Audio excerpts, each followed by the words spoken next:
Thanks. All right, so I'm gonna put you guys through some exercises here. So in advance, do you guys have a loan calculator on your phone Oh, or in general?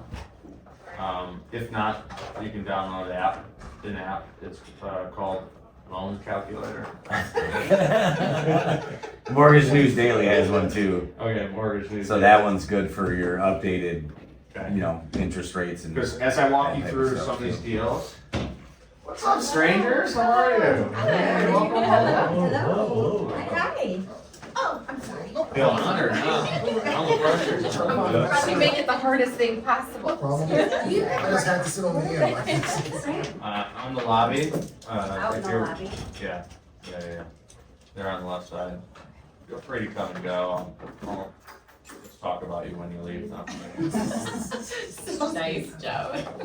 Just kidding. So I was just telling them, Mortgage News Daily, you guys have heard me talk about this app before. Ryan reminded me that there's a loan calculator in there. If not, just go to the app Loan Calc. Because I want to take you through, I want this to be instructional, but I want it to be a workshop also, so you guys can kind of work through it. So maybe should I wait for the pee brigade to come back? Or how many urinals are in the girls' bathroom? Or stalls? I don't know. I was gonna say, I don't know if they have urinals. I'm gone. You're probably good. No. Okay. All right, so my goal on this is for you guys to walk away with one, a handful of us in here partnered on a deal together. And originally, our whole thing, we actually named our chat group Team Cash Flow, only for us not to cash flow. We just flipped it and sold it, right? But we still kept the chat as Team Cash Flow.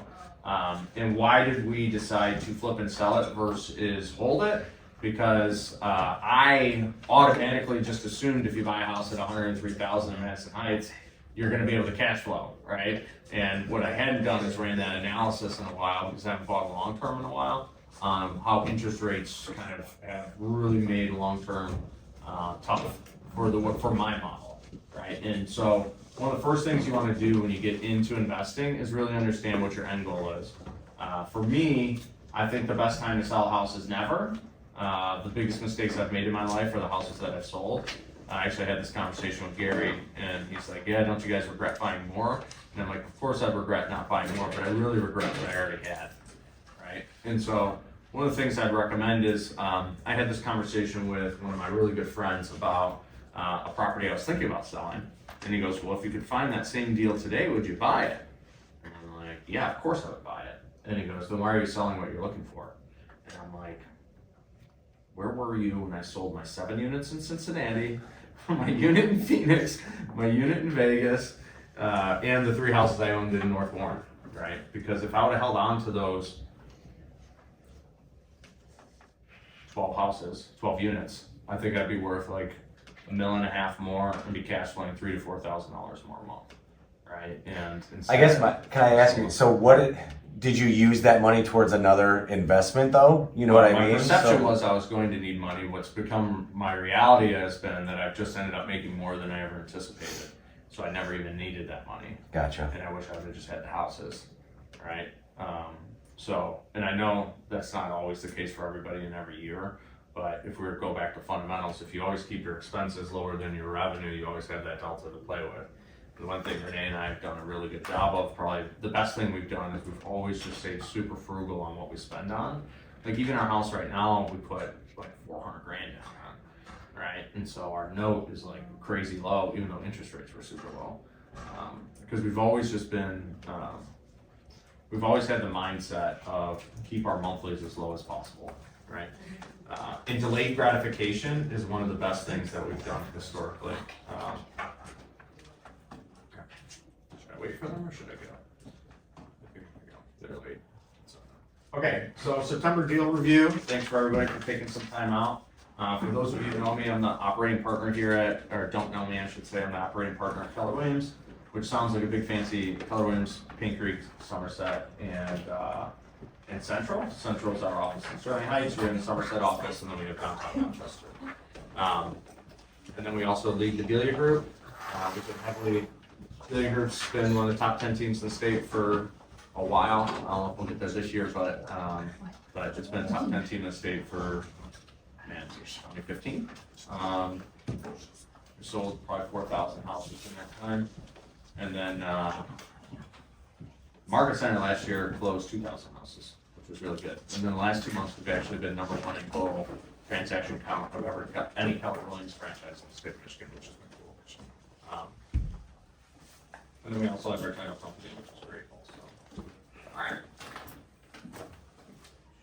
How do I do this?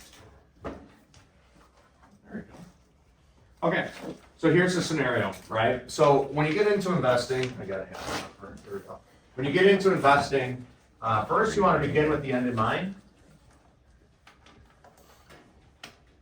Okay, so you need to understand why are you investing? What's the reason, right? And so for us, we had Jonathan's not here, but this is a past client. I sold him. Great guy. I sold him this house in 2014 for like $3. I don't remember what it was, but it was like nothing. It was a 2-1 Madison Heights, attached garage, and great guy, James Qualls, really good dude. And he just had a series of events that happened to him that were unfortunate. Furnace went out, needed a new sewer line, ran, I believe. No, maybe that's not true actually. Or is it true? Didn't we have a sewer Well, line issue? there was the crack in it. Nothing happened to the sewer line. Yeah, I don't Right. think we did the sewer line. Roof but leak. he had to replace the stack. That's what it was. He had to replace the stack. He had the furnace go out on him. He ended up with a roof leak, and you can see in here. What you can't see is this wall is gone That's where the ladder into the 2-bedroom, where the ladder's sitting right here, into this room. And after all of these repairs that had happened to him, he was out of cash, and he also had ran out credit card debt. Right, and so he's sitting at 28% interest in credit card debt, and he calls me, says, "Hey, I need to sell. I need to cash out of my house. I've got to restart myself financially, basically, and I don't want the additional payment. I'm just going to go rent something cheaper because I'm like, hey, what about a cash out? I'm always trying to help somebody, even if it doesn't necessarily help me the most, right? So of course, me listing it or buying it would be best for me, but that doesn't necessarily mean it was best for him. So I'm always trying to consult him. I even offered to loan him the money and him live there. We would rehab it and I would just carry it as a second small interest, and then we would get a higher price on a sale, right? And I think prettiest, bear with me here, prettiest and shittiest generally get the better leads or the most amount of leads, right? Really crappy houses get a lot of leads and really great houses get a lot of leads. And then the ones in the middle just kind of are in the middle in terms of that. Does that make sense? So I'm like, James, I'll loan you the money. And he's like, I don't want to do that. I just want to be done. I just want to cash out. I just want to cash out. He probably told us 10 times, I just want to cash out. So we paid for it minus the realtor commissions for what we said we would list it for. We told him we think we would list it for about 109. When we took out the realtor commissions, it was basically 103. He accepted that, so we gave him 103 all cash. Right? It was a 1-1 at the time, 912 square feet. He had no funds to do the repairs. He had 2 large dogs. He didn't want to do showings. And the math shows that if you understand open door, knock, and all these cash offer programs across the country, about 10% of the consumer base wants convenience. Like for instance, and I thought I had to wrap my head around this. So, do you think you get more money trading your car into the dealership, Ryan, and former car sales guy, or selling it on the open market? Open market. Why do so many people sell it at the dealership then? Convenience. Convenient, right? One Same step. idea, right? So houses are the same place. I walked into a house I wholesaled 3 years ago, it was pre-COVID. The guy was the 3rd house he inherited that year. I told him I could give him 60 grand more. He goes, I don't want the money. I've made my money. It's the 3rd house. I want to be out of this thing. So I offered him 300 because he told me that the square footage was wrong on public record. Turns out it wasn't. So then I countered him down to 290, and I'm wholesaling it on for 305 to Lee Barclay, ironically enough, in our office. First investor client flipped it, and I made 15 grand on my drive home. Joe, a couple things.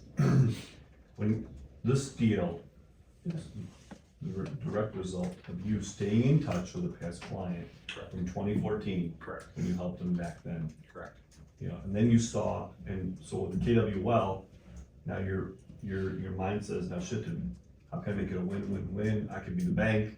Yeah. You know, and then how can I help them out? well, this is the world it came from, right? So when I originally got licensed, my whole vision was I was gonna look for rentals and deals for investors, and if I had the funds to buy the best deals, I would buy them. If I didn't, I would sell them, make a commission, get enough funds to then buy them, right? And that was the extent. Now I'm here standing up here, but the retail route took me down to the brokerage route. But that was the goal, right? It was always investors. I had been flipping houses in Phoenix, Vegas, Cincinnati, when we were living in SoCal at the time for Vegas and Phoenix, and then we were living in Cincinnati when we did the Cincinnati ones. So that was my background. I always wanted to be Mr. Flip It, Fix It, HGTV guy, right? That was where I came from. So when this came about, I knew that I didn't have the capacity to run the job site. So Jonathan, who's not here, he kind of ran the on-site stuff. Kristen and Ryan partnered with us. I really trust her intuition on what we should do in terms of fixes and ARVs and the rest of it. And then Renee and I covered the difference on cash that they didn't want to put in, right? Okay, so next. Here's the analysis. So we initially bought this, like the three of us, thinking we would rent this, or at least that was the initial thought when we made the offer. And what we went through was, and this is where the loan calculator is going to help, is we projected that we thought we would make about $1,400 in rent. This is where your pity payment would be. So this is using purchase price of $103, not necessarily the next appraised value. Rent minus pity equals $487,000 of monthly cash flow if you're using, at the time, the existing rents. Now, uneducated, bear with me, and when I mean ignorant, I don't mean it in a negative way, but ignorant people will say, oh, well, this cash flow is $487,000 a month. Does that make sense? Because they've taken $1,400 minus pity, and this is what's left over. But for people who own rentals, what do we know? That's a lie. Well, taxes are in there. Yes, that's a lie, but let's get, if people not name my wife, what would be some of the other things that, Maintenance and so okay, so maintenance, Yeah. right? So we've got, I'm just gonna put an M because I don't know how to spell maintenance. Vacancy, we'll just do a V on that, right? An M, a V, what else? Repairs. Yeah, we'll put that on maintenance. Yeah. Any utility payments that you're, Yeah, so, utilities that get carried when it's vacant, what else? property management? So we've got a lot of letters up here, What's the right? last one? Property management. And so, so this is what it was going to be, so monthly cash flow, Don't read that yet. Click your thing. One more time. I don't know how to click on that. There you go. what's the X represent? I know you told That's me not this the already. real. Lies. That's not, That's yeah. not real. I was like, Yeah, it's not real. change off. Right, so It's only $487. You don't get the 30 cents from the monthly cash flow. So this is, yeah, this is the model Renee and I always use. Okay, I'm always budgeting for 1 month vacancy. So I'm gonna take the total amount, if you annualize what your rents are, right, 1,400. So I'm gonna take 1,400, and I have a spreadsheet for this for you guys we can send out after. 1,400 times 12, someone give me that number.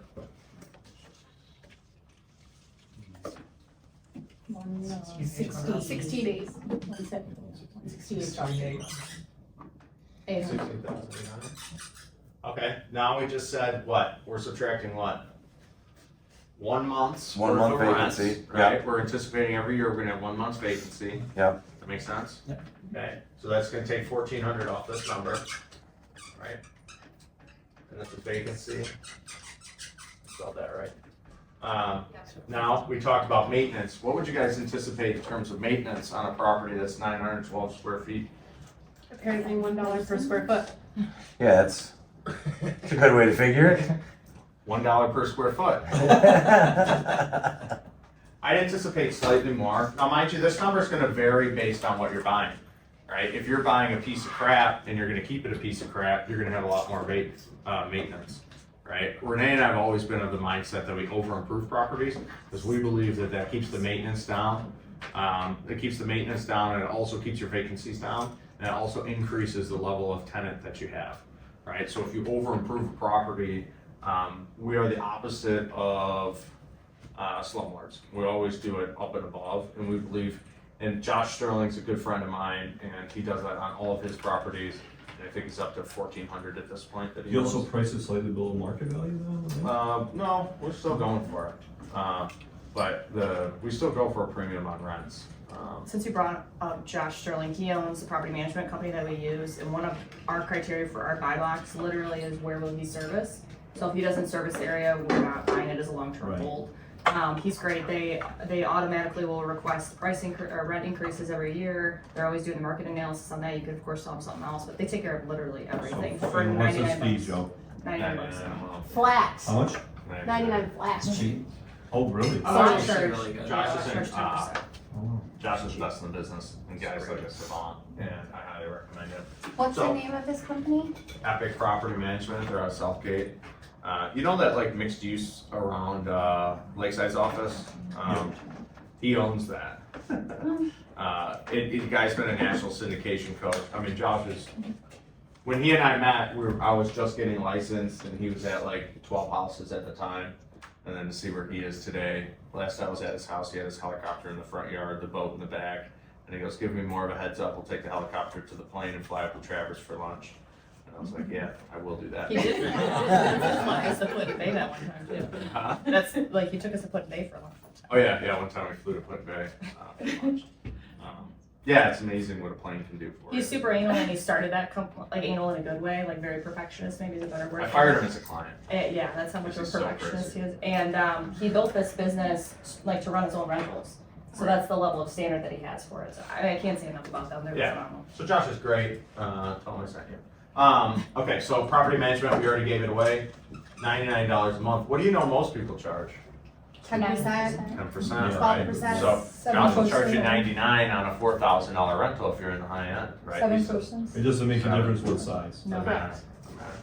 And his software, the way he has it built out, he actually built out his own proprietary software. It doesn't tell his maintenance techs that are in the field if it's his house or his client's house. They treat them all the same. And Josh is very selective. If you're trying to run, the low-end slumlord model, he just won't accept you as a client, right? Or if you give him too much hassle. Renee and I, we already have jobs. I'm doing it right now. You know what I mean? So I don't want. If I could change Josh's tagline, it would be turn real estate investing. Turn it from real estate investing into stock dividends, because that's truly what he does. The check just shows up, and it's just hands off, and it's a dream come true. And had we been smart enough, I'm lumping you in the dumb category here right now. Had we been smart enough, we wouldn't have sold our Warren rentals. We would have just had him manage them. You know what I mean? Instead, we're like, this is crap. The city's a Gestapo. This is ridiculous, right? And we sold them, and we should have just had him managing them the whole time, and we would have never felt the stress of owning those, and we would still have them. Could have cash out, refined them for 3%, blah, blah, blah, blah, blah, right? Is he pretty much all Southeast Michigan? Yes. Once you start to get up into your country, Macomb.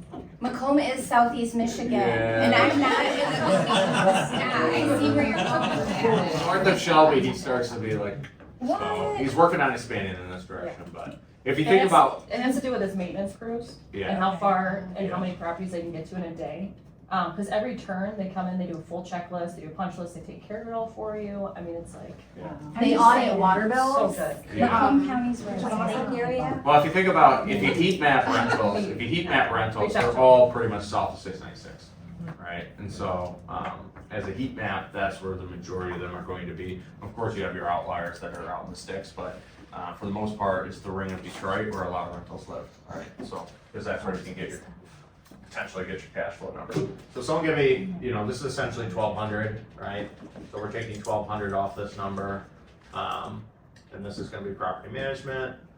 What else are we putting in here, right? So maintenance, vacancy, property management, what was this one? Utilities. Utilities. So how much would you account for utilities on, No. if it was vacant? Oh, if it was vacant? Oh, yeah, that's true. What time of year is it? I know, $100. Yeah, I was That's what gonna put $100 on here, right? So if you take all this off, what's your delta here? 16,800 minus 1,400 minus 1,200, so that's 26. 16, Roughly. so So it's 14,1. 14,1. 14,1. Divide that by 12. What do we get? 1175. 1175. right? Now, mind you, you have a spreadsheet that just does this for us, but we're doing it by hand right now. 1175. Minus. Yeah. Minus fifty. Minus 912. Minus the 912. That equals what? Roughly what we got on the screen there? 195 roughly. Does that make sense? So, this is off if we were to add another 22K in rehab. Renee and I's number is, and this is not cashing out. Just if anybody's writing this down, we didn't put up there the dollar per square foot for repairs and maintenance. That's what's missing on there. Okay. So you get the rough You see idea that on the later. math, but it's here up here. So our actual monthly cash flow is about 195.64. We have an internal metric that we don't want to do any rental that doesn't cash flow at least 300 a door. I'm starting to hear a lot of people talk about 200 a door with rates being up higher. One of the first questions I ever asked Gary Keller in his mastermind, the first day I was there, I don't have a problem, I'll stand up and ask questions. And I'm like, Gary, what do we do in today's market? And this was like 2014, around real estate investing. He goes, I wrote a book on that. And then told me to sit Read it. down. Next question. Yeah. I wrote a book on that. Why don't you read it? And I'm like, I did read it. And that's Millionaire Real Estate Investor. And we call it MREI here at Keller Williams. And in MREI, they talk about never adjust your model for today's market. Just top grade enough deals until they meet your model, right? So it's really, you have to throttle up in today's type of market. You have to throttle up the amount of leads you have to get to, right? If you think of it as a funnel, to get to the house, right? So you just need to sift through more deals, underwrite more deals to find the right deal. And you've got to toggle up how many things you're going through in order to end up with the right deal. Whereas in 08, 09, you throw a stick and hit a deal, right? It was everywhere. It was just, where's the best of the best of the best? And if only we could have bought everything back then. Does that make sense?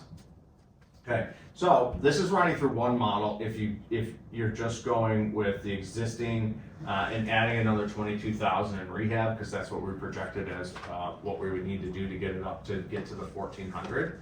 So 22,000 plus the 103, and this is dividing all those rates. It'd be about a 4% cash on cash return. Okay, so would you guys say 4% is good, or would you say 4% is not good? Not good. Not good. It's average. I think it's pretty poor. You could have your money just sit in a high yield right now at 5%, right? So that's pretty poor. So next, would you do this deal? No. So once we got through this, we started to run. Okay, well, what happens if we do a cash out refi when it's done? After we do the rehab, after we do all these things. So 170,000 is what we projected the appraised value would be after we got done rehabbing it. Down payment, so they're gonna keep 42,500 of that, right? Because we all know you need to leave at least about 25% into the deal, right? According to the appraised value. Cash back at closing after all the loan fees was gonna be 122,500. We would have been into the property for 111,000. So that would have netted us back at closing $11,500 above what we had into it. Does that make sense? So we could have cash out refi and pulled $11,500 out at what at the time was 7.5 as an interest rate, roughly. But that would have thrown us to losing money every single month. Does that seem like a good deal that you would do as an ongoing deal, or would you not? No. I will say we've done this before when the rates were lower and with a different property, and we were able to pull out all but like $1,000. So $1,000 into the investment, and it makes us like $350 or $400 a month. So that is an investment I would do every day of the year. You guys know every where year of the my Red life. Cider Mill is on Orion? Mhm. You know what I'm talking about, right in Goodison? The house next to it, It's like a yellow house with like purple shutters or something. purple shutters and a massive Trump flag flying out in front of it. And apparently it's a big Trump fan. It's kind of funny as you drive by it, because it's like the only giant It's flag. a out house there. there too. Yeah, it's the only house, and it's own commercial, so that was the cool thing about that deal. So that had appraised for 240, and we were all in, including paying our realtor 6% for 179,000, right? And it appraised for 240. That was a hell of a deal, right? And so what Renee's talking about is doing delayed financing, and by the time we bought it and it appraised, we only left $1,000 into the house, and then we gave it to Josh, and We drive by it, say, hi, piggy bank. Which What's is the nice. 2,000 holding? I don't know what that is. So holding costs are, Oh, like the okay. utility, yeah, holding costs, sorry, I should put costs, but yeah, the utilities, that we talked about, like when there's vacancy and stuff, getting it clean, you know, just some of the costs that you would incur. Gotcha. So we would have infinite return on this, right? Because we got 11,500 back out, but we'd be giving 200 a month back. And you could say, someone who's got a lot of cash and just wants to hold for the long term, like a lot of fire team clients are doing deals like this because they're in for nothing and they might cash flow a little bit negative, but long term they anticipate that they're gonna be able to refinance and they're anticipating that we're gonna continue to have an inventory crunch and it's gonna go up. Renee and I's general mindset is we're not gonna cash flow negative, right? So again, if you begin with the end in mind on whatever your criteria is, I'm not talking bad about anybody who does that. That's your personal decision, right? And in your own investing criteria, that's fine. Us personally, I want to just find stuff that cash flows, right? So Just to add to that, in the location that it might make sense to do something like that is a location like what you were saying, where you're right in Goodison, which is in the middle of, you know, great schools. You know that property's gonna appreciate and it's gonna pay back eventually. So it's essentially an investment in, you know, in your future, It's as long as you infinite. hold it long enough, yeah. yeah, so I mean, you look at land deals are negative cash flow deals, right? For the most part, unless you're leasing the land and stuff. I mean, Gary paid $7,000 an acre, and now it's $170,000 an acre. You know, it's worth $380 million to him now on a piece of land that he bought. Worked out pretty good for him, you know. We've just never been in that place. We always want to be in positive cash flow, and that's just kind of the determination we've made. So, because if you buy a piece of land, you're always paying for taxes at the very least, right? So, does that make sense? Any questions on this? How we got to these numbers? I didn't understand when you said the fire team does deals all day long and they hope to profit out of it. Could you explain that part? They have investors from across the country that are more than willing to take 11,000 out of a deal and run negative 200 with the anticipation of future appreciation and that they'll be able to refinance the cash flow at some point, right? I just looked up, I mean, they're at almost 300 deals this year, right? And I would say 280 of them are probably similar deals to this. That makes sense? And those guys crank, I mean, they're awesome, they're doing a great If you job. believe, like, for instance, if you believe the interest rates are gonna go down 4% next year or something like that, then it's like, okay, for a year I'm gonna run cash flow negative, but next year I'll be positive.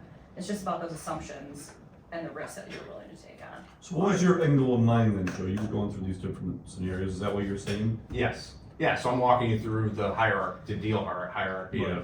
of KW Wealth, right? And that'd probably be a great thing to add to the slide deck, actually. Right, so, because I'm always trying to build for long-term hold. Because what we didn't do on here is if you do cost segregation and you front load your depreciation, that creates losses that then we write against our active income.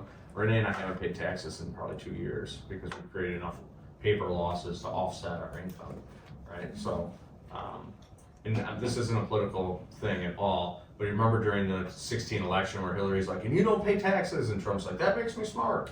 The reason it is he's creating depreciation to offset his income, so it takes out his income tax. The idea that they don't pay taxes, I mean, we're still paying payroll tax, still paying property tax, still, you get taxed everywhere, right? Gas tax, sales tax, I mean, there's taxes everywhere, but they're just strictly talking about income tax, right? If you think of our effective tax rate in the United States, it's well over 50%, right? When you get done paying taxes for every little thing around town, right? And whether you think that's good or bad, it is what it is.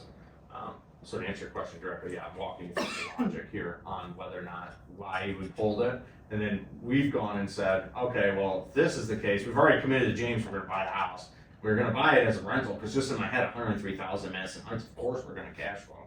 But I haven't ran the math with financing and the rest of it yet. And that was a wake up call. Because remember, all of us were on the call and I was just like, how is this I possible? reran the numbers like 10 times, I'm like, Yeah. how does this not? So who comes up, who's the person who's looking at the comps then on the after repair value and prior? Is that Kristen? Kristen did on this, yeah. So some people, would you do this deal? The answer is some people's yes.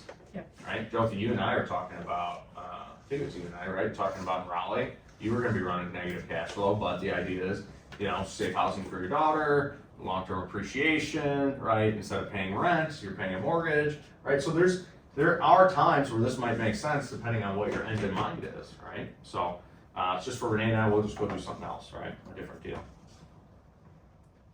Okay, so here's where it was. This was the rental analysis. So again, we're looking for a 300 plus cash flow. Again, these are our metrics. You figure out yours. Better than a 10% cash on cash return. What I'll tell you is Gary also has that same metric. He says he likes to be closer to 20%, which so do I, Gary. So do Well, I. just say why though for a second, right? You could just put your money in the stock market and you could get, you know, an 8 or 9 over long term. 20-year period or whatever, you could get an 8 or 9% return. So if you're gonna take on this kind of risk and this kind of liability and this kind of additional work, it needs to be worth it. Yeah, I agree with all that. Here's just, this is the math behind it, right? So this is how we comped it out and what we look for. Jonathan felt like we could get more like 1,600. I just always run my math. I learned this in one of the investing things is when you're most pessimistic is when you should evaluate deals, because when you're high on your own stuff, that's when you'll sell yourself any idea. And us being salespeople, the first people we always sell is ourselves, right? But when you're in a pessimistic state is really when you should be evaluating deals. And again, it just boils down to more leads to enter that house. Underwriting more things, creating more opportunities. Does that make sense? Yes. Thank you. Someone's answering me today. We said no. Look at you with all these little graphs. Okay, so then we said if we're not gonna buy it, we're gonna flip it. Or I'm sorry, if we're not gonna rent it, we're gonna flip it. Right? And so this is again the 70% rule. If you went back in the day, and this is gonna go against everything I said earlier, back when Renee, my brother John and I were investing in California, and Renee was with us too, but she had a full-time job, so it was just us two, it felt like at the time. She was our sugar mama. We would take ARV. Who's familiar with what ARV means? After. Right. So ARV, that's an R, times 65% is what we used to use. Now we're using 70% because the values are higher today than they were in 08, 09, meaning the fixed things that are attached to a property have basically been dollar cost averaged down because a title policy is still $1 million title policy and a $100,000 title policy is not 10 times more expensive. Does that make sense? It bell curves the per thousand down, the higher it gets. So you don't need to get as much of that 5% with values being as high as they are today. At the end of the day, there's still a lot of dollars at the end of it, which is ultimately what matters, less of the percentages, because we're dealing with higher price points today than we were in 08, 09. If the house was worth 100 grand before, right, and you wanted to make 30% margin, now it's worth 200,000. So now you don't need to necessarily make a $60,000 margin, if that makes sense, just to simplify that. Right, exactly. So if you take ARV and you times it by 70%, so ARV is going to be what? After repair value, which means what? After you've gone in and fixed it up and you're ready to sell. Right, that's what you think you're going to put it on the market and sell it for, right? And so you're going to times that by 70%, and then you're going to take repairs off it. Okay? So for us, and you're looking for a 20% ROI. So for us, the purchase price was 103, which you guys heard. Inspection cost us This $350. is projections.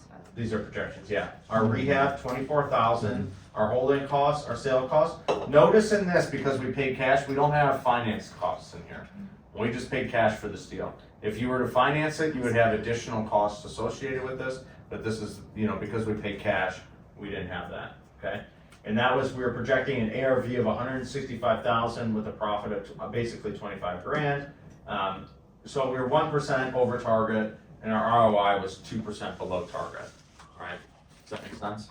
Okay, and these were all the comps that we used. So we broke it down on 2 bedrooms, 1 bath. They needed to be in Madison Heights. They needed to be the same school district. They needed to be on a crawl space, right? All these sort of things. We had a strategic, if you notice on days on market, the vast majority of them sold very quickly. We had a strategic advantage that our garage was attached, which is very rare in that area, right? So we had an attached garage, so we felt that was a selling feature. And we knew we were gonna put a good product out also, right? The property itself had no yard. Yeah. And we didn't know how much that was gonna impact us.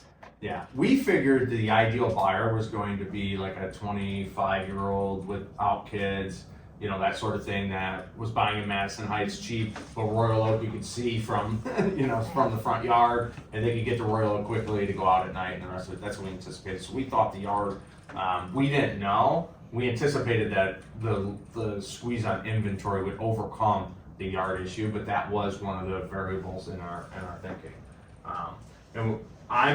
So here's a little trick that I do, and bear with me on this, and if you wanna throw something at me, that's fine. But there is a category in, when you're close to 1,000 square feet on, what was the square footage? 912. Yeah, it's just under, yeah. There is a category where you put owner and just put it at 1,000. I used to do that all the time, right? Square footage, owner, 1,000, right? Where's the source of that 1,000? Because a lot of people set their search criteria as 1,000 as a floor, and I want this to populate for them. And then if someone yells and cusses at me, I don't really care. Did you do that? No, we didn't. We didn't? No. Should've. Oh. He didn't have control of that There's part. also estimated, I think, And is then in back that by. too. Yeah, I'm not against that in any way whatsoever. I'm all in on that. We should have put it at 1,000, but it worked out okay for us.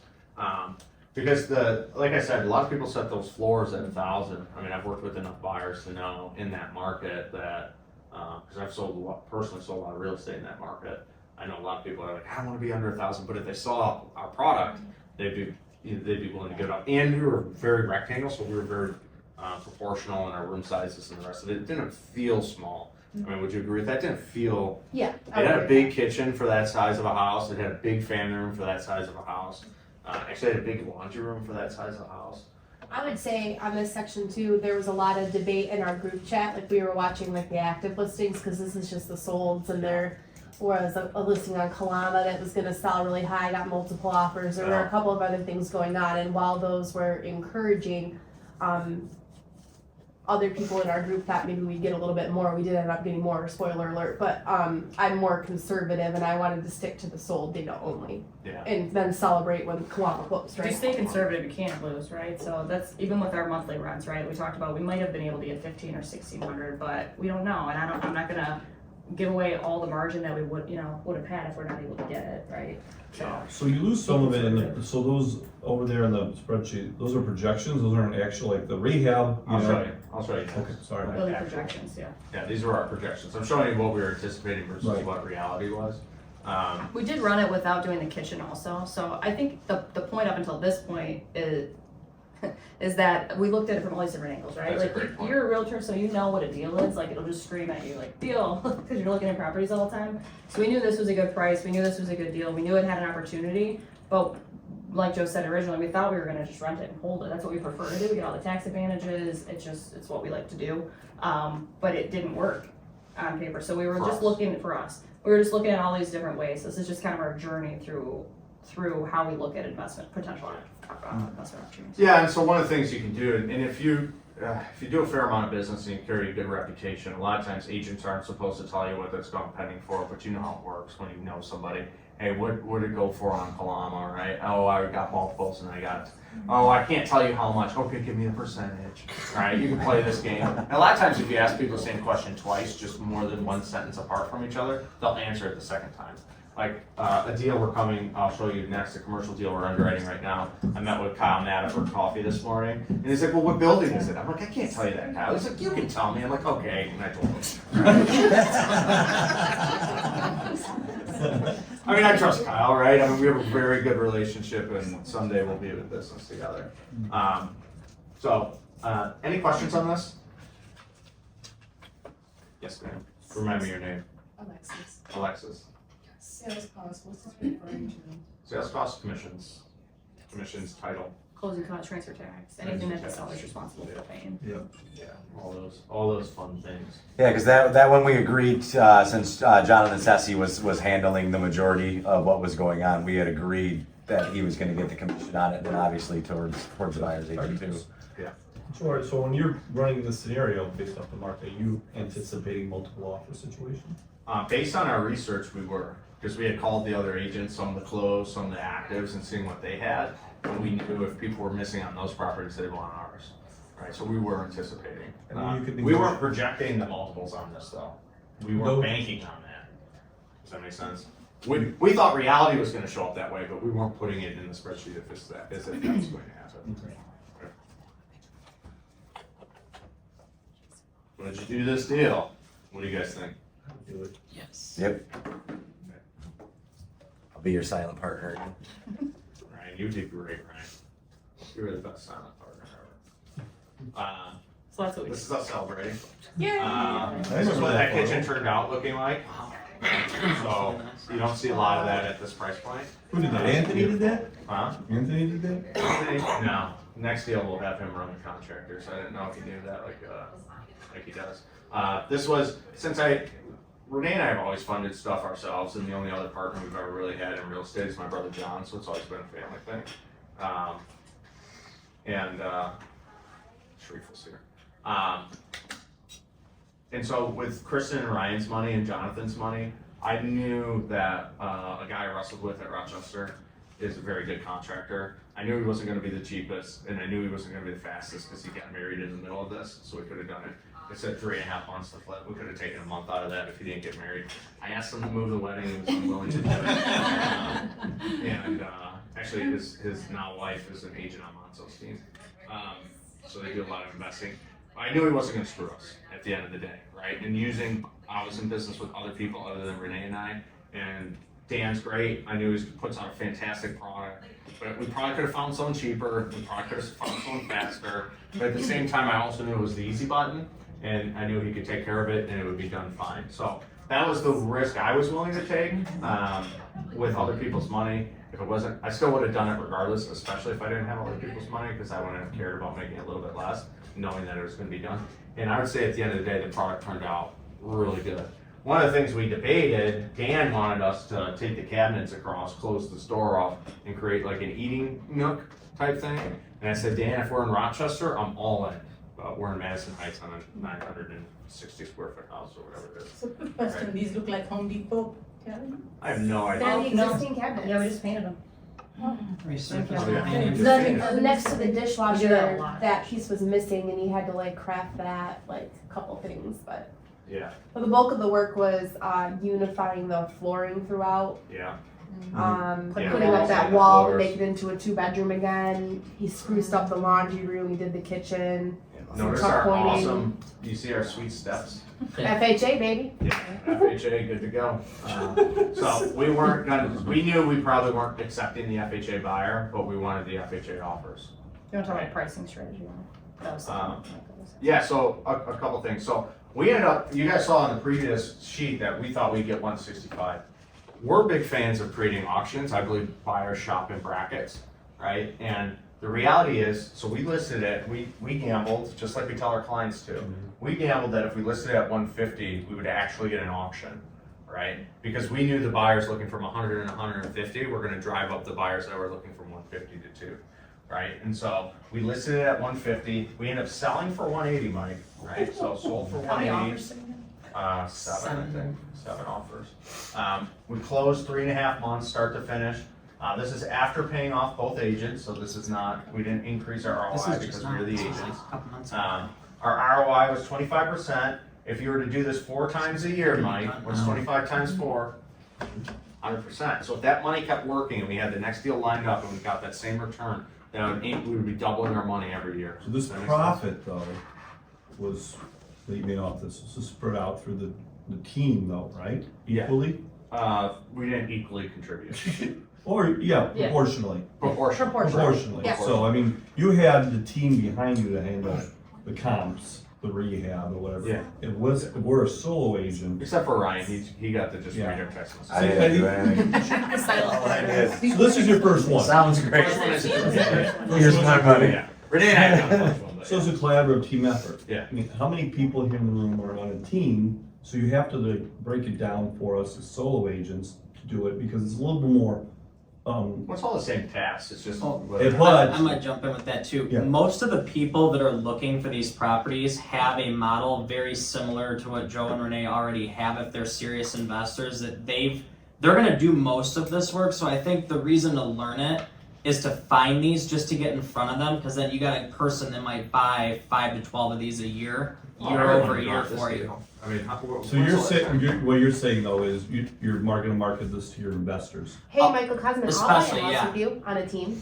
Yeah. Yeah. The thing that we haven't talked about is, and Renee, maybe will have to correct some of my language here, but we just had like a simple like operating agreement and an LLC. Yeah. right? Yeah. Ryan and I wrote a check for $20,000. Sure. John wrote a check for $20,000. Renee and Joe put in the difference, right? And then we got our return on the 20,000. So I think what kind of check did we put in? Well, after appliances and stuff. Yeah. You know what I See, mean? I've done this before, Joe, but I was a silent partner because, again, It's the way to go. investors have the model down and you could be just a silent partner. Yeah. But what's changed now with KW Wealth is because you didn't go out looking for this deal fell because it was in your database from Right. your past client. Yeah. So if We you- are going to listing appointments though and asking and presenting Exactly. a cash offer. Or you could put it out to your Too. database Yeah. and say, as well. So when people, If you look at Brett Tanner's business out in Arizona, he drives all cash offer leads and the ones that, and I know this from the wholesalers, because we get wholesalers that refer us retail leads all the time. Mike Calvert's a good friend of mine. They put out a lot of mailers and they'll refer us the Right. retail leads that people are like, yeah, I want a cash offer, but their house is beautiful. They're not gonna accept the low ball blood stuff from cash offer. But again, that's where you're putting out your, Yes. the hard part, I think, your model, Generating how it enough works, is finding the deals. Yeah. That's the hardest part. Well, Which we know you- they exist because you get the wholesaler emails nonstop, right? But as an So- agent, you have the inside info. on Exactly, that's what I'm saying, this one came through, what was the name? Well, we're James starting, Paul. yeah. Well, we're starting to run cash offer. We're gonna start running cash offer, squeeze pages on social media, that sort of thing, because we wanna continue to do more of these, right? That makes sense? I have a kind of a specific question. So you were PPC talking also. about you invested 20,000 and then you got, say, 25% ROI. That money that you got back out of the deal, are you using a 1031 to put that money back in, or did you, or are you going to? That's a great question. No, I didn't do anything with it. I So saw- there's I saw probably Big some Party. room for You just improvement banked- on what I you just did, yeah. banked it. It's just back in the It was bank. a big Right. group party I saw. Yeah, but to answer, what we do is we buy enough real estate every year that we can do cost segregation and not pay any income tax. Yeah. So that would usually get taxed at ordinary income. Yeah. But it doesn't because you did the cost, the. Cost segregation, on Cost other segregation, long-term, yeah. you only wanna do cost seg on long-term. You guys remember from out of the wealth classes what the 4Ds are and people on that team can't answer? Remember the 4Ds? Divorce? Oh, sorry. People on the team can't answer. Okay, Right, remember it? The 4Ds? This is a different one, but. oh, it's a different one? G's That's a or D. D's? D. Is Renee rank better than you? I can do Yes. L. Okay. Not much, This is- I was an engineer, so. Oh. Delay. Location. I'm sorry, defer.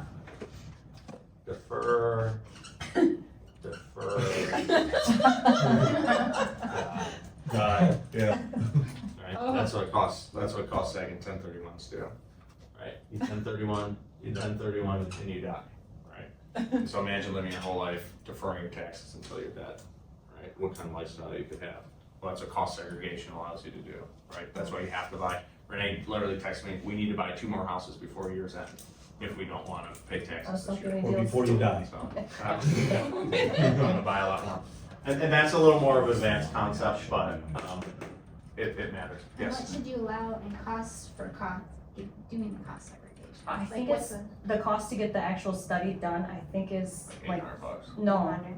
no, it's like 3 something, it used to be 2 something, it's like $340. Do you have a Yeah, person for we that? keep Yeah. finding it cheaper and cheaper and awesome. cheaper. Oh, It is I thought it cheap was now. 800. Oh, okay. I don't think so, they Tiffany, increased their is price. We gotta but wait it's still out. expensive. I need to be reaching out. It's KW Wealth, Yeah. I'm telling you guys, KW I Wealth still has some of the think- best still think vendors in the country for stuff like this. If you're not a part of the community, I recommend looking at it because, I mean, literally, they easy button everything when it comes to this stuff. And the network that you can build out and the millions and millions of dollars you have access to is just incredible, so. Do you, when you guys look at buying homes, would you consider a home that's already been remodeled? If it can cash flow 300 a month on it, after. Why, do you have a house you wanna sell? These numbers. No. No.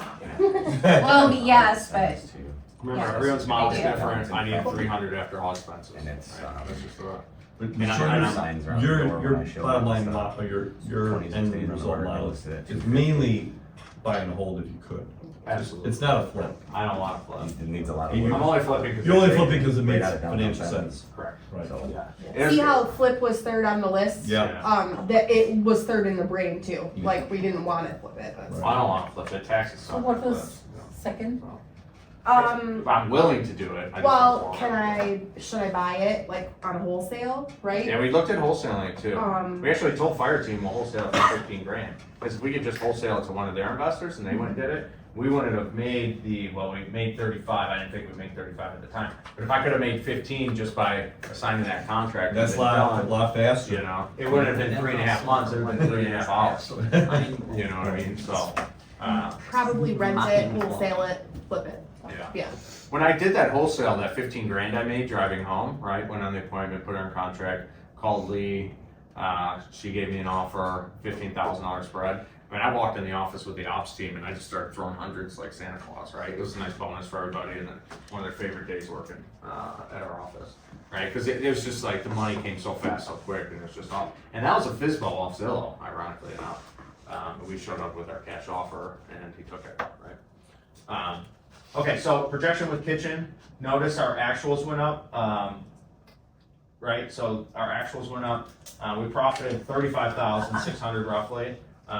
So we under anticipated our sale costs, we under anticipated our rehab, we were pretty close on holding.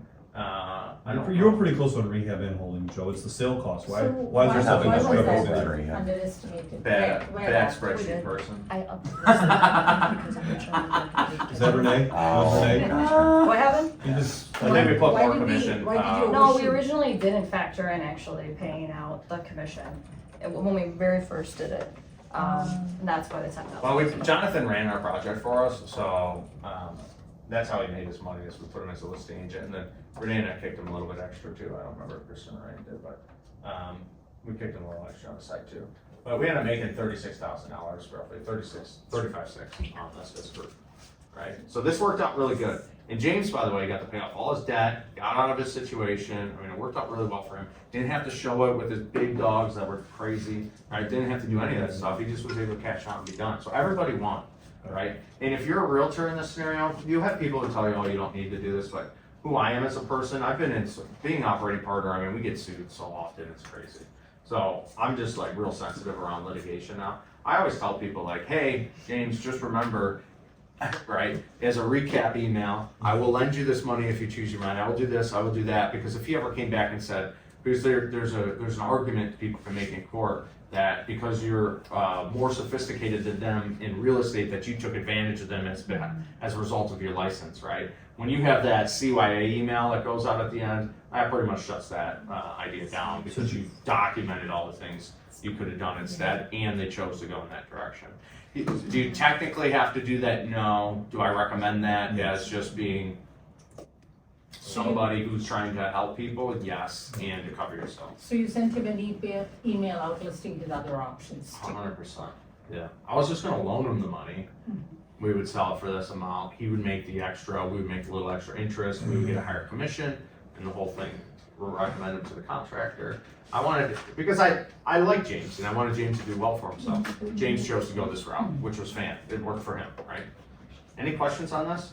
Joe, what do you say to those people that are like, well, I don't wanna rent, because I don't wanna get a bad tenant, Yeah. right? And that could cost you a lot of money and. Yeah. So I refer them to Josh, and I say, hey, talk to them about their process on renting. And I think the Epic property management philosophy is they'd rather have an empty house than a bad tenant. Mhm. I highly recommend that as well. The person who has cash today is the person you don't want.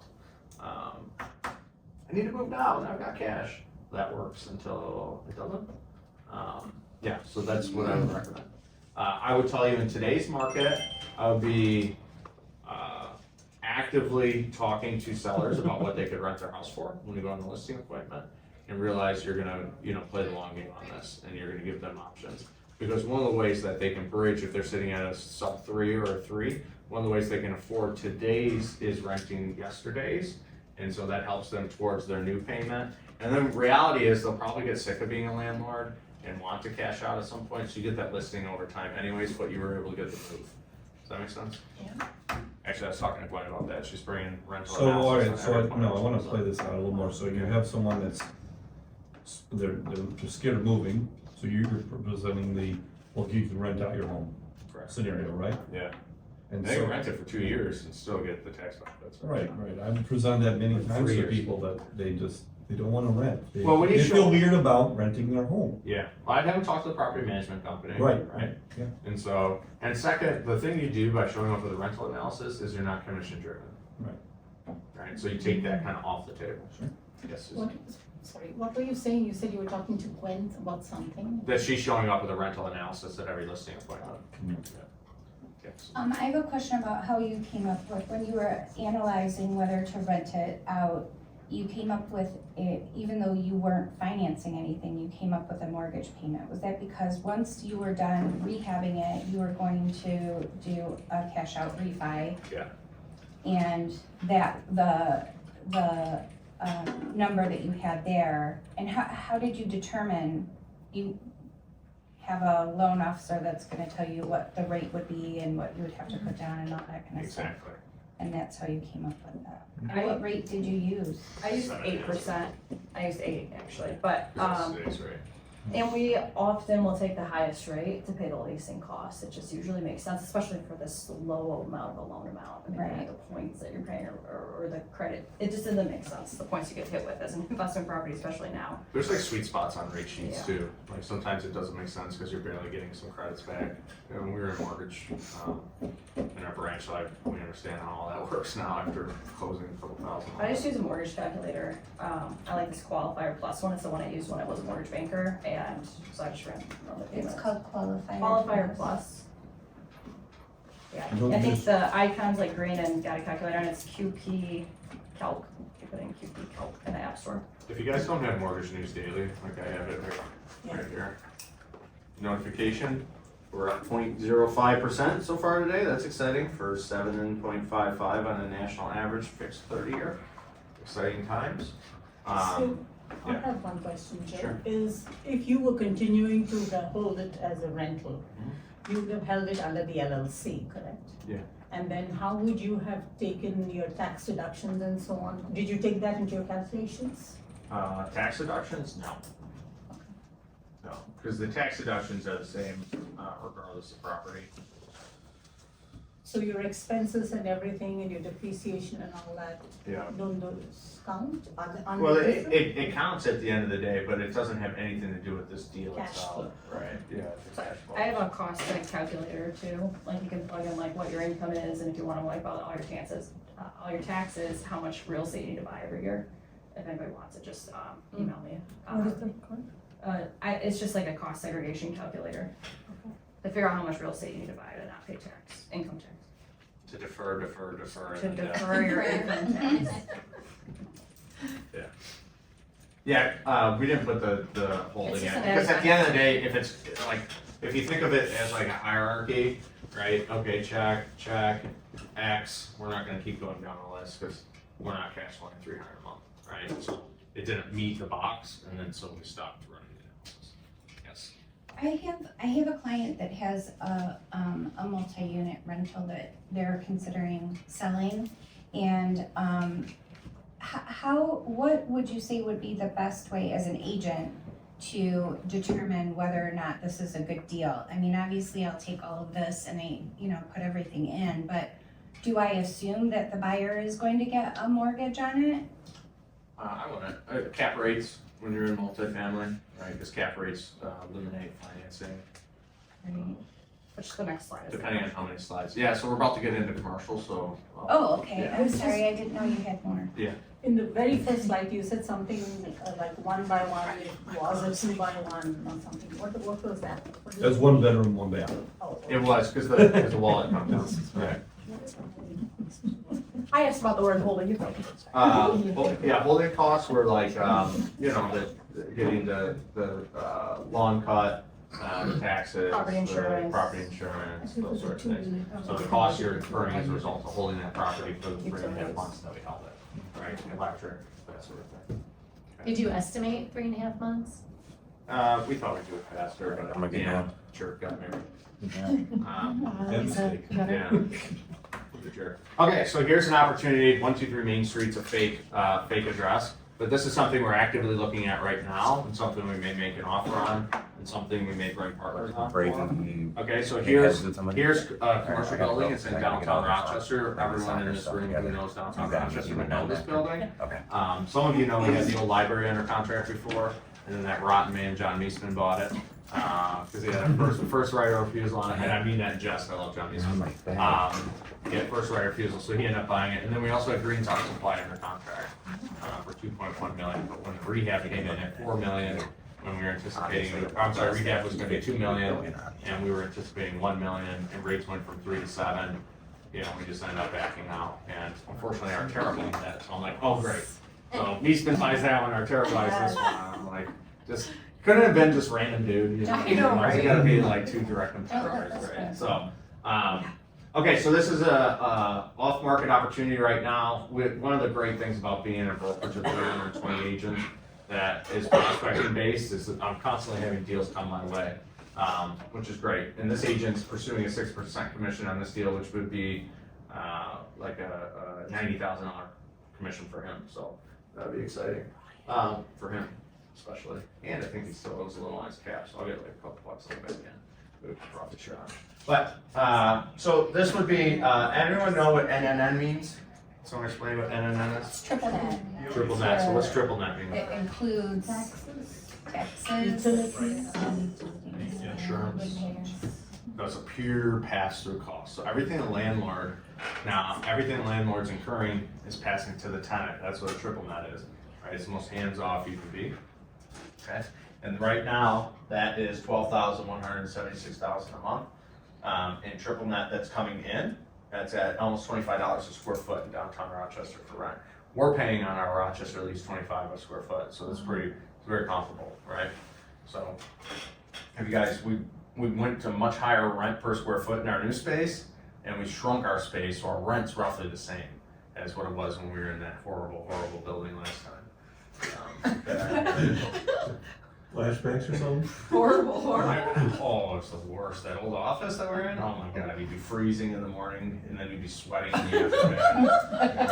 And then the other side would be freezing, and they were sweating to start where the sun went. People And falling then, through the parking lot. the fire, Falling? There's holes. Carolyn Muha's like, really? the pipe in the basement fell on my truck. Fire suppression fell on her truck. on. Oh yeah, there's concrete going through. Yeah. The handicap space will give you a handicap. So, yeah, it was horrible.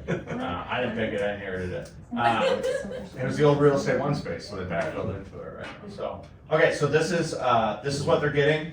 This is when the lease expires, so 2030. So that's another, handful of years more in the future. One downside of this, I found out, it is not step up. Typically in commercial leases, it's a step up. Like in this place, we pay $1 per square foot every year it goes forward. Yeah. Right, so they typically step up. This, they negotiated, there is no step up, so it was flat for their entire contract.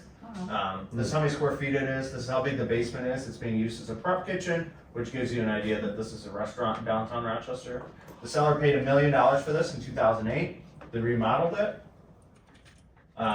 Lender wants 30% margin on the property. Did we figure out what that means?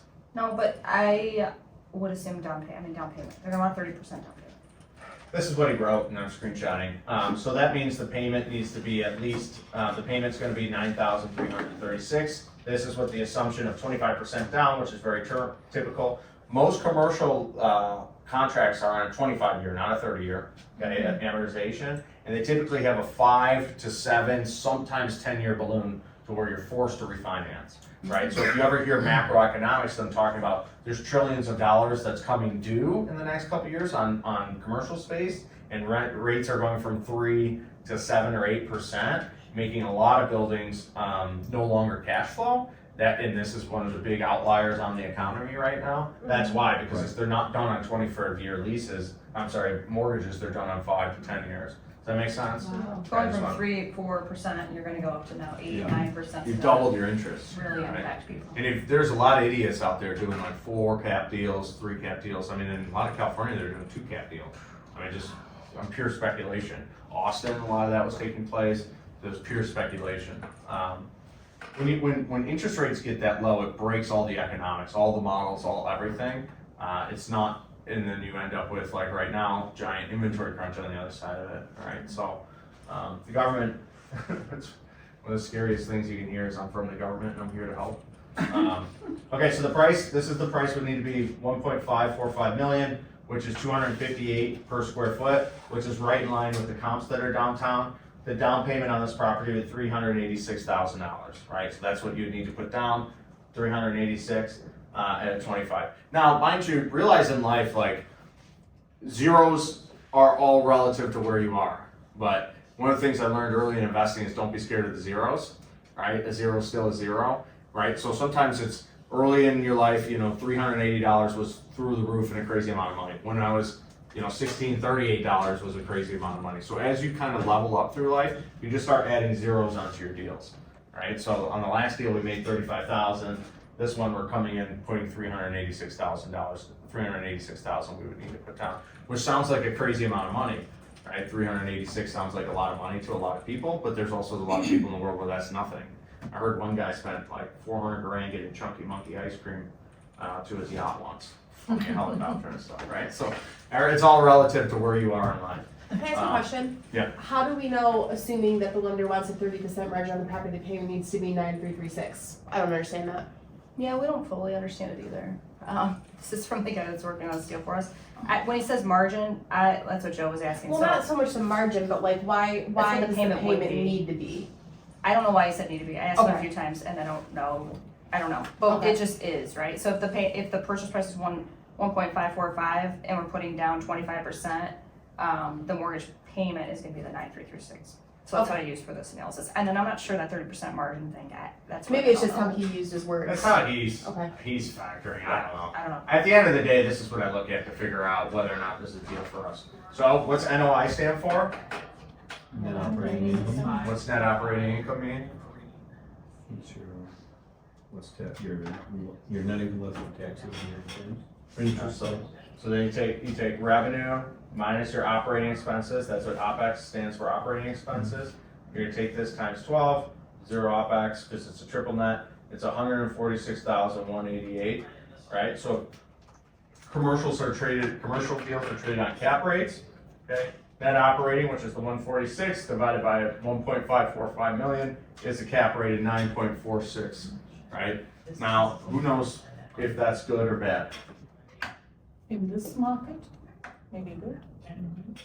Any other ideas? I think that, would that be area specific? Like I'm working on some stuff in Ann Arbor that has a 12 cap rate and people think that's good. But you're gonna basically, Is that tomorrow's deal? I haven't even priced that one yet, but I have an offer out on one that's got a 12 cap rate. You get an offer out? Where are we buying it? You wanna buy a duplex? Yeah, absolutely.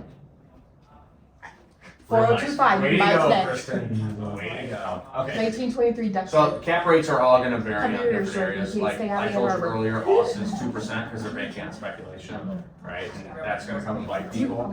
I've always found that 8%, 8 cap is what my personal, our personal minimum is. We don't wanna go below an 8 cap, okay? Is that that for means commercial within- property? What's that? Is that for commercial property? At the for next second rent acre? increase, right now it's 1,460. Commercial property. I've So been in it. 946 sounds fantastic. Most of downtown Rochester's traded at 5 cap, right? So this is just us speculating what we would be willing to offer. The seller could tell us to pound sand, I have no idea, right?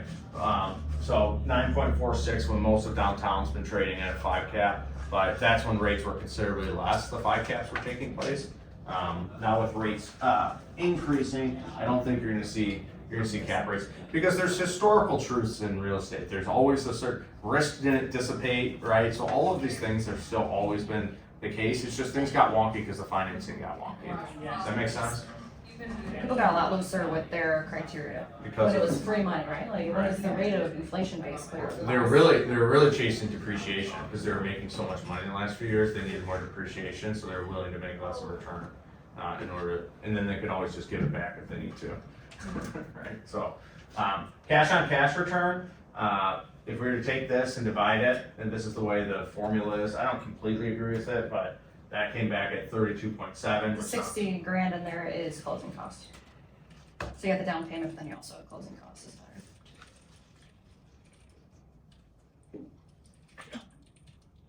And then, accounting for a mortgage, your cash on cash, because that's gonna reduce your cash for, how much you're actually netting. it's still 8%, which I find that to be pretty good, because if we depreciate a $1.54 million building, we're gonna be doing very good on the deferred die plan, right? We're gonna be tax-free for a little bit here. Does that make sense? Right, and I also believe that Rochester is the future Birmingham, right? And so, I believe if you divide things into, A, B, C, D areas, where would you rank Birmingham? A. Where would you rank Rochester? A. Right? Where would you rank something not Birmingham, Rochester, and kind Troy. of, what's that? Troy. Right? What would be, I'm not gonna ask for Where's a city that's Waterford? not, Where would you put Waterford? depending on the area of Waterford. Royal BC. Royal Oak? Royal Oak's gonna be B moving to A. Mm-hmm. Right? So depending on what you wanna do in terms of speculation, the idea is the higher you go on this, the less return you get today, right? But the safer your returns are, right? This is the truth for residential real This estate. is true for residential also. A lot of people have made a lot of money in the city of Detroit. I personally am not investing in the city, right? Nothing against the city of Detroit. I think of active versus passive income. The more your spreadsheet looks sexy, trust me, Renee and I have lived in the hood of the hoods. Like, pizza wouldn't be delivered. I mean, we were, You had to hold a gun for me to get I to would, my I would car. walk Renee, yeah, with a gun, for her to get to her car to go to her job at General Electric. Like, we were in the hood, big time. 5 people were shot on our cul-de-sac while we were About living 7 there. houses. It was wild, right? Couple stray bullets. Yeah, it was a good time. I'll tell you what though, we had a great time. It was funny. My Sacrifice. parents pulled in our parking lot. I hear gunshots. I'm like, oh shit! I run outside, get my mom and dad in the house. Well, you know how Joe talked about we were investing first, and so we had every dollar of our cash into flipping a 100-plus-year-old 2-unit into a 3-unit. Yeah, Every got my dollar. MBA in flipping on that Every one. dollar. And anyway, yeah, so we were just staying at our fourplex for a little while. And Our then- $4 was in the. I made a ton of money. It We was moved into fresh it, that now. way people wouldn't break into it. And then we rented all Section 8, actually I wish we still had, that was the 40 I was talking about earlier, all Section 8. And we rented to people who only had dogs, because we knew, and then everyone in the neighborhood knew that we were the dog house. And then, you know, are you gonna break into the dog house, or are you gonna break into the elderly people next door? You know, I mean, that's just the truth, we were a harder target, right? We were hardening the target, right? So, I mean, the guy upstairs, the guy had a Chow, the other person had like a Doberman. We had, you know, our American Bulldog, mutt mixes, right? I mean, Yeah. people were just gonna break in somewhere else. That was very much, if there's a D area, this one was in the E area. It was great though. We were into it for 63 grand. It was 2,200 a month in rent, guaranteed from the government. The dude upstairs was paying 7 of his 550, $7 a month. I mean, it was fantastic. You know, I always joke about this. Like, people are like, low income housing. I'm like, go provide it then.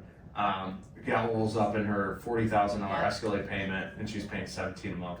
And I'm like, there's something about this. Right. Yeah. They're not taking advantage of this thing. Question? That's what I Yeah, so you're looking at this as a commercial opportunity, it's obviously a restaurant. And Yes. now, what are you going to do with it? And did you take into account the reason why he's selling? Did you do any analysis? Does that play into this? I don't care why he's selling. But there's a lease in place already, so we're just gonna let that lease ride out till 2030. Yeah. Which is nice. I mean, I see that as a huge advantage. There's been other properties we've looked at that have no tenant. Commercial, we're on real estate, Yeah, right? Commercial vacant properties for a long time. can sit for a very long time.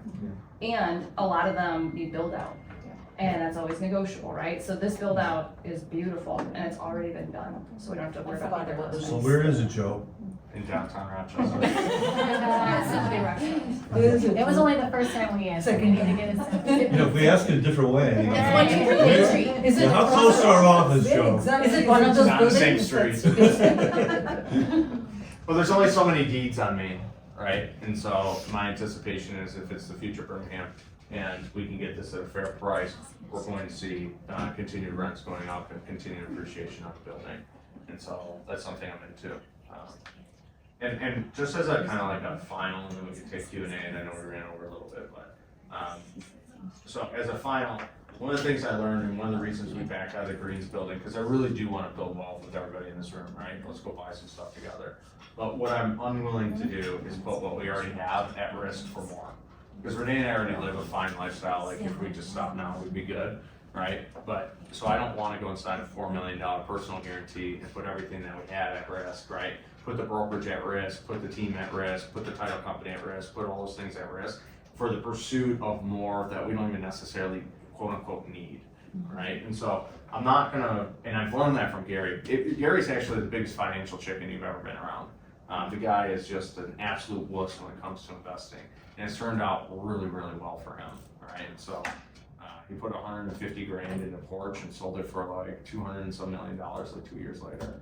And that's not a bad gig. You know, it turned out okay for him. As much about making more, it's the same about protecting. Yeah, so you get to this point where your income kind of does one of these numbers and you're sitting here, and in order to go here would take 10x the effort versus saving the money on Same with the taxes stock here. market, when the stock market goes down, 50% takes 100% to get back to the same level.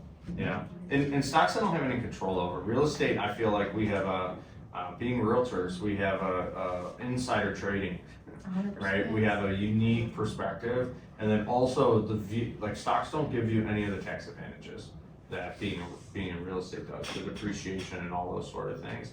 So we have such a competitive advantage to build wealth over really every other facet of the business. And I had a guy decide to go, young guy who we were recruiting to the sales team, he went to being a financial planner. And I have nothing wrong with that, but if you understand financial planning, very few people actually beat the S&P, right? And so it's very rare, these hedge fund managers that, right, is very rare. Whereas if you go read Simple Path to Wealth, one of the things they talk about is just put it in VISX, lowest management fees, and ride it, right? And just not be eroded your 1.5% to 2% that the management takes from you. Just put it and bet on America, which is basically the index, right? You're just betting on America. Long term though, right? Long term, yeah. Yeah, you'll don't make- touch it. Just Yeah, set don't it. touch it. Just set it and forget it and then focus on it. I think that's the hardest part for people. It is the It hardest feels like you're part. not doing anything with it, but you certainly are. I hear people, especially over COVID, right? Everyone's a day trader. Even I was a day trader. So I'm like, I don't know, what am I gonna do now? I'm gonna mess around, right? It's harder when you're married to one and they're looking at this. Yeah. And everyone thinks they got it figured out, but the system's rigged, so just play the full index. There's something in that book, I love that book, but it talks about like if you had missed the 3 best trading days in a 10-year period, you would have like 80% less money, Yeah, it's something a like lot. that. I mean, it's like It's a lot. staggering. So if you think you can time those 3 days out of 10 years, but otherwise Yeah. just don't touch it. Yeah, Simple Path to Wealth is a great book to read if you want to just hear more words about what we just told you. That and then the other book I love is Psychology of Money. Yeah, that's a fantastic one too. If you want to go dig deeper on holding, the book Hold by Covering is a really good one. All right, what questions do you guys have? When you fund the deals, Joe, where do you get your money? Do you get your own money or you use other people's money or what are you doing? Just pretty much use that on. I mean, I've used hard money, so I think I guess it's pretty good. I think there's nothing. There's no right answer to that. Right. So whatever you want to do. Renee and I have we've got $1 million in the credit line. We haven't had any deal where we can do that. So we always use the credit line. Yeah. We leverage high cash value life insurance, and so we tap against that pretty consistently. We've got like $500,000 in cash value with high cash value life insurance. So we have a credit line against the policy, because the policies are like $60 million. So you have $500,000 there, and you can tap that pretty quick. And the credit lines against your high cash value life insurance actually are below prime, so you can get it at a pretty good rate too. Well, I don't know if you said this or not, but everybody has a ton of equity. Most people have a ton of equity in their house right now, so opening up a HELOC is like kind of no brainer. Because I like doing it with a line of credit because there's like no documents that are needed. If you ever go to put a mortgage on it, here's my line of credit documents. What's They the don't need all your HELOC pay? bank. What's the rate on the HELOC now? The HELOC is like prime plus 1, I think. Yeah. Just, but then the line of credit against our high cash value life insurance is prime minus 1. So it's better than we're gonna get in a mortgage. But I think we always set it up as if maybe we wanna put a mortgage on it at some point in the future.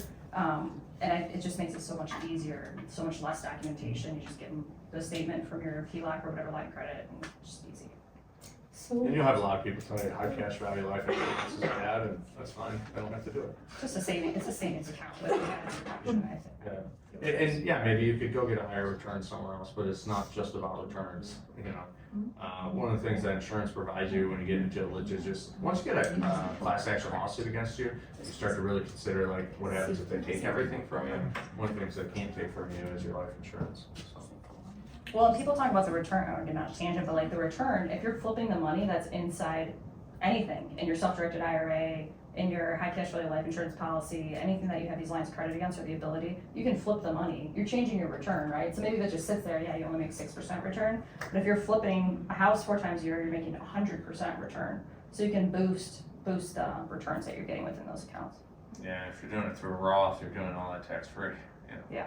I still think that the key is though to find the deals there to begin with, because you could. There's always money. You You'll can look find at- the money. You always find the money, Yeah. you always Yeah. look at the numbers, Yeah. it's finding the opportunities there within your own database, your own clients or whatever. What you hear from amateurs pretty consistently, and I'm calling you Chris next, is, well, I don't have any money. And I go, well, where's the deal? And you'll hear Gary say this all the time, well, where's the deal? I don't have any money. Well, where's your deal? Well, I don't have a deal. Well, then you don't have the deal, right? The money's not the problem. I've got the money, where's the deal, right? And so, if you find the deal, you'll find the money, I promise you. There's no one Someone's got the running deal right around. there, Joe, I You guess. come into a I one team do meeting. have a little deal Yeah. coming, but I wanna make sure that I understand how good of a deal it is before I start marketing it. Oh, Margaret, just tell us that. Right, no, I- I'm not you and marketing me. it to you, I know. You're, I think, second on my list. maybe Second, first. what's it take to get to be first, Susan? We recommended that I talk to an expert, and that expert gave me lots of information, so. Who did I tell you? Michael Allen. Oh, yeah, Mike's fantastic. So, for our guest in the room, thanks for joining us. Chris, you got a question? Not really a question, I was just gonna piggyback off of what, Michael said earlier about finding the deal. And I got this from you, like, every time we go for a listing appointment, we've already run the math. So like, before I go there, I already know how I'm gonna but talk to the owner. So if I go to a house, cause it's always best for the owner, so if I go there and his house is run down, and it takes like, I could put it on the market, but I already know what's gonna happen. Nobody's gonna wanna buy it, or they're gonna lowball me 40 grand, or I already know I have access to capital, so this would be better as we buy and hold it. Like you said, that guy, he gets what he needs, takes care of all his debts, and that's how we find the deals easier instead of me going searching the MLS every day. Yeah, Michael Cosman, make a menu. This is your price to list it, this is your price if I buy it, this is your price if Joe Dealey buys it, right? There And you that's go. part of the listing, that's part of the listing Can you appointment. give me, Yeah. the Epic information? Yeah. Josh's Epic information.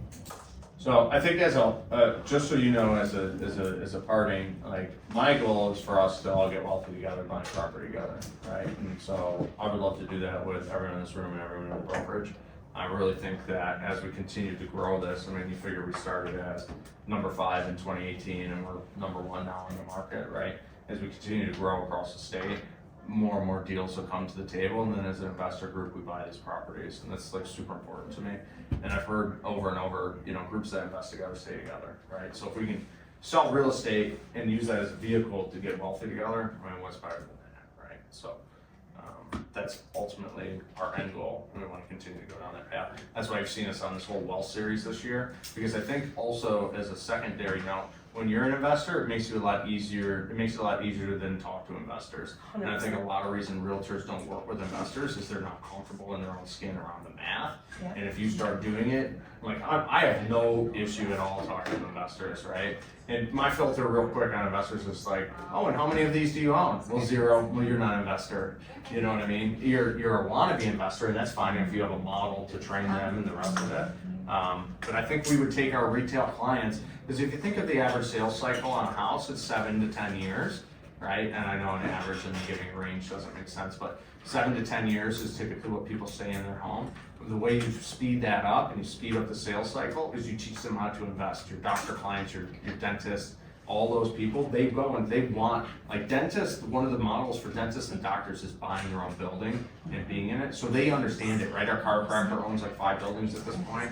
He's buying in Romeo, he's trying to buy an apartment complex in Romeo right now, right? So turn these wealthy clients into, help them invest their money, because I promise you, they're learning that in their schooling, on you need to buy property, because that's how they gain wealth, and then they sell their building and their practice when it's all said and done.